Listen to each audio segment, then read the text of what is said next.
Khurafat Habib yang mengajarkan rasisme. Ada di poin 13 dan halaman 390. Kita akan baca. Nah, ini dia. Habib adalah para raja alam semesta. Dijelaskan, Habib Muhammad bin Zain bin Smith menyebutkan di dalam kitab Hoyatul Khosdi wal Murad, yang artinya, dan sebagian dari ucapan Habib Abdullah bin Alwi al-Haddad, kami adalah raja-raja bumi dan langit. Penjelasan daripada Gus Aziz mengklaim bahwa manusia, bahkan keturunan Nabi sekalipun, dan Ba'alawi, yang bukan memang keturunan Nabi Muhammad SAW, adalah raja langit dan bumi, adalah bentuk gulu atau berlebihan. Jika Rasulullah SAW sendiri menolak gelar yang berlebihan dan hanya menyebut dirinya sebagai hamba dan utusan, maka bagaimana mungkin seorang atau Habib Ba'alawi ya, mengklaim sebagai raja langit dan bumi?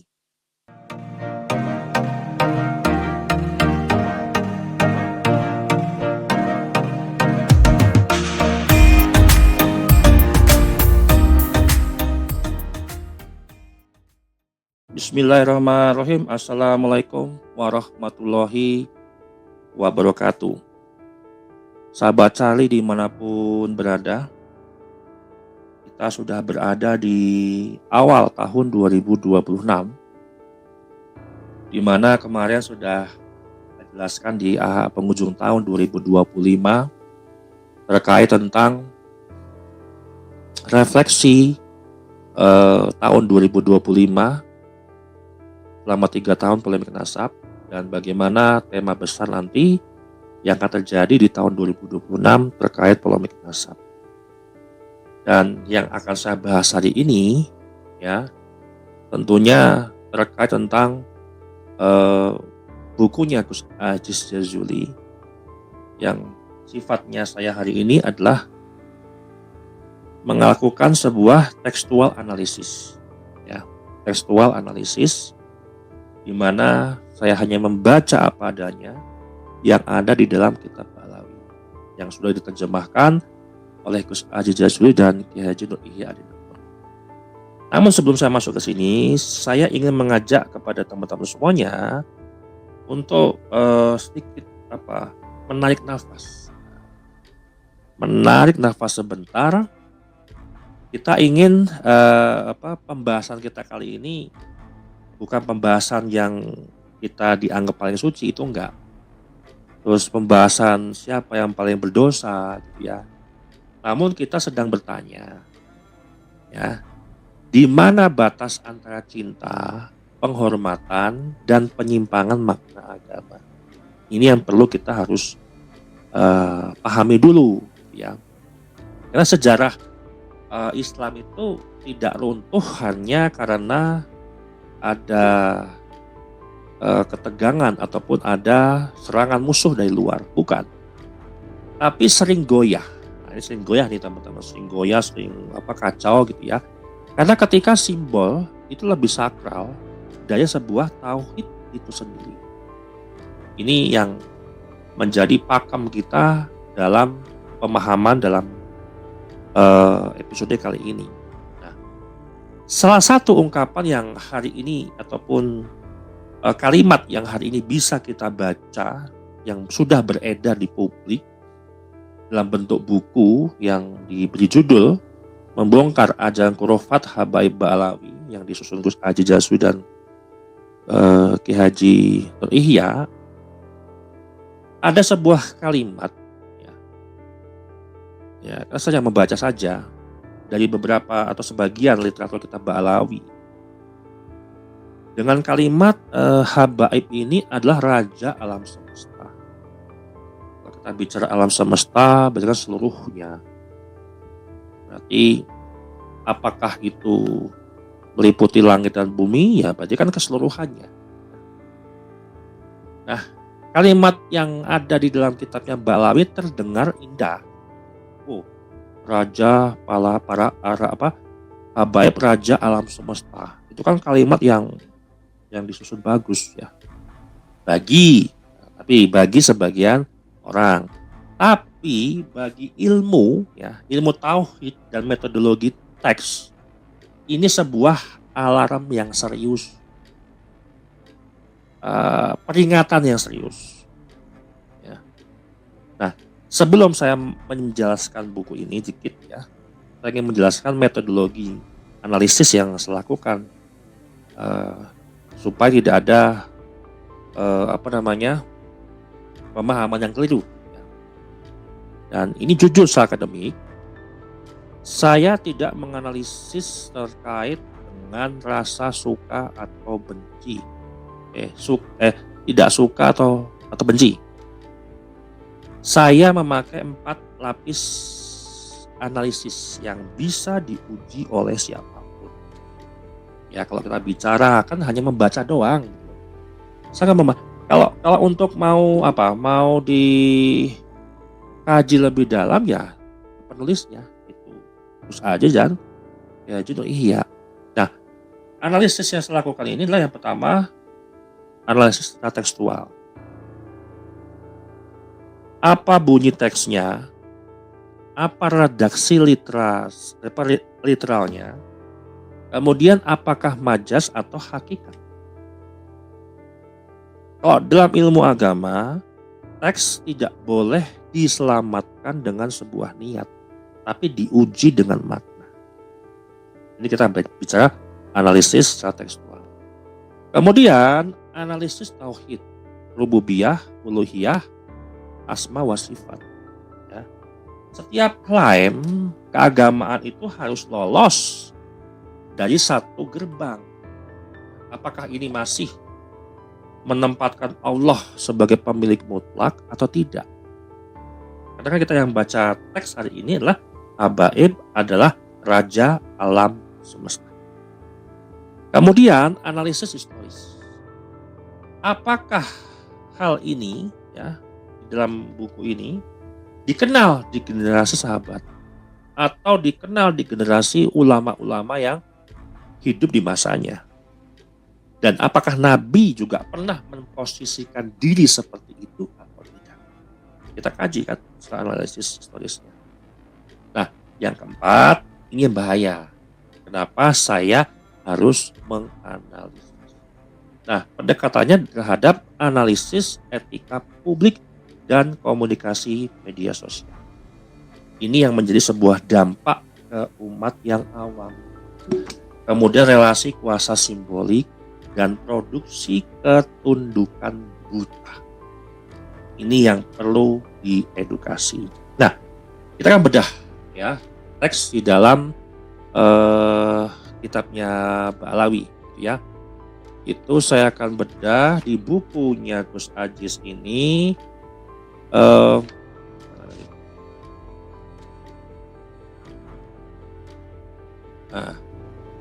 Poinnya adalah bab Khurafat Habib yang mengajarkan rasisme. Ada di poin 13 dan halaman 390. Kita akan baca. Nah, ini dia. Habib adalah para raja alam semesta. Dijelaskan, Habib Muhammad bin Zain bin Smith menyebutkan di dalam kitab Hoyatul Khosdi wal Murad, yang artinya, dan sebagian dari ucapan Habib Abdullah bin Alwi al-Haddad, kami adalah raja-raja bumi dan langit. Allah Subhanahu wa Ta'ala berfirman di dalam Al-Quran, surat Al-Mu'minun ayat 84 sampai 85. Katakanlah, siapa yang memiliki langit dan bumi? Katakanlah Allah. Nah, penjelasan daripada Gus Aziz mengklaim bahwa manusia bahkan keturunan Nabi sekalipun, dan Ba'alawi yang bukan memang keturunan Nabi Muhammad SAW adalah raja langit dan bumi, adalah bentuk gulu atau berlebihan yang bertentangan dengan tauhid rububiyah. Kekuasaan mutlak hanya milik Allah dan tidak ada makhluk yang berhak menyandang gelar tersebut secara literal. Rasulullah SAW sendiri tidak pernah menyebut dirinya Raja Langit dan Bumi. Nabi bersabda, sesungguhnya aku hanyalah seorang hamba, maka katakanlah hamba Allah dan Rasul. Jika Rasulullah SAW sendiri menolak gelar yang berlebihan dan hanya menyebut dirinya sebagai hamba dan utusan, maka bagaimana mungkin seorang atau Habib Ba'alawi mengklaim sebagai Raja Langit dan Bumi? Ini yang dimaksud adalah Habib Abdullah bin Alwi Al-Haddad yang mengaku Raja-Raja Bumi dan Langit. Berarti Raja Alam Semesta lah. Ini adalah bentuk glorifikasi yang tidak sesuai dengan adab terhadap Nabi dan prinsip tawadu dalam Islam. Ini cetakan Ali Isa Haddad halaman 101 volume 1. Kitab Hoyatul Khosti wal Murad Habib Muhammad bin Zain bin Sumaid. Ini leluhurnya Habib Bahar bin Smith ya, dari marga Sumaid ya. Nah, jadi ini adalah sebuah masalah, bukan soal adab, tapi ini akidah. Nah, gulu, berlebihan. Gulu itu bukan benci wali. Gulu itu ketika pujian melewati batas garis tauhid. Ini yang merusak akidah Ahlussunnah wal Jamaah. Bandingkan dengan sikapnya Nabi. Ya. Nabi hanya hamba Allah dan utusan Allah. Kalau Nabi saja menolak gelar berlebihan, lalu dari mana keberanian menobatkan diri Habib Ba'alawi ya sebagai Raja Alam Semesta, Raja Langit dan Bumi? Nah, di dalam psikologi massa dan dimensi sosial, kalau kita mau jujur, ucapan-ucapan seperti itu yang ada di dalam kitabnya Ba'alawi itu bukan sekedar teologi, tapi membentuk sebuah struktur sosial. Ini yang bahaya ya, kalau sudah menyentuh kepada struktur sosial ya. Kenapa? Superioritas keturunan jelas, mereka lebih istimewakan ya, sakralisasi darah, kemudian relasi patron umat ya. Nah, ketika seseorang diyakini atau seorang Habib yang diyakini sebagai Raja Alam Semesta, maka kritik itu otomatis ya dianggap melawan langit. Maka gini loh, kalau saya mau berandai-andai gini, berandai-andai bisa menganalisis ya. Jangan-jangan Ba'alawi membuat kitab-kitab khurafat-khurafat seperti ini dan kemudian diajarkan kepada umat, diajarkan kepada muhibin, supaya muhibin itu tunduk. Ya gitu aja simpelnya. Supaya muhibin itu gak mau mengkritik. Ya mungkin tahu juga Ba'alawi ke depan itu akan ketahuan juga belangnya. Akan ketahuan juga itu nasabnya gak kesambung. Supaya itu gak terjadi, dibuatlah kitab-kitab ataupun ajaran-ajaran berbau khurafat. Siapa yang mau mengkritik, kalau sudah mengkritik tentang langit yang berbicara. Kenapa klaimnya Habib ini mengaku sebagai Raja Alam Semesta atau Raja Langit dan Bumi. Dan kok ini bertahan sekian lama. Baru hari ini Gus Aziz membukanya. Kalau kita bicara analisis komunikasi ya, aura mistik ya, bahasa simbolik, kemudian tameng adab, narasi ini tidak bertahan karena sebuah dalil yang kuat, tapi karena sebuah narasi ya, yang sudah menyentuh langit dan bumi, yang dibungkus rasa takut berdosa untuk mengkritik. Kayak kemarin Fakimu Kodam Mi'raj 70 kali dalam semalam. Mi'raj berarti orang akan berpikir, oh itu Mi'rajnya seperti Nabi. Ya betul. Dalam kitabnya Balawi ini memang Mi'rajnya Fakimu Kodam itu bertemu dengan Allah. Coba kalau mensucikan kata Mi'raj, ya. Mi'raj itu kata suci, ya, yang memang dikaitkan dengan Nabi. Kalau misalkan Fakimu Kodam melakukan Mi'raj 70 kali, terus muhibinnya atau umat mengkritik, ya mereka kan takut dosa. Ya mungkin akan sama aja mengkritik Mi'raj Nabi. Ya kita nggak tahu juga. Karena apa? Narasi yang mereka punya itu tidak bertahan di atas dalil yang kuat. Cerita-cerita mistis, cerita mitos. Supaya apa? Membungkus rasa takut berdosa ketika membuka klaim itu adalah sebuah kebohongan. Takut nanti umat membuka kebenaran, gitu ya. Nah sebenarnya kalau kita bicara membongkar argumen pembelaan mereka, ya biasa mereka akan menjawab gini, ya itu kan hanya majas, ya, tidak boleh dipahami awam. Ini tradisi ulama besar. Kalau teks itu yang disampaikan di dalam hal ini berbahaya bagi tauhid, harusnya tugas ulama adalah untuk meluruskan, bukan untuk menyembunyikan. Di mana ini posisi MUI? MUI itu kan Majelis Ulama Indonesia, mereka yang harus meluruskan. 455 loh teman-teman, khurafat Ba'lawi ini bukan unsur yang tidak disengaja. Ini disengaja. Kalau misalkan 1, 2, 3 ya kelalaian manusia lah, kita bisa maklumi. Loh ini 455 loh. Bukan lagi tidak sengaja, ini disengaja, ini sudah terstruktur. Gak bisa untuk MUI terus diam tidak meluruskan. Ini diam menyembunyikan. Nah, etika publik dan masa depan umat bagaimana teman-teman kalau kita bicara ini, ya. Umat itu tidak anti orangnya, tidak anti personal, tidak anti Habibnya.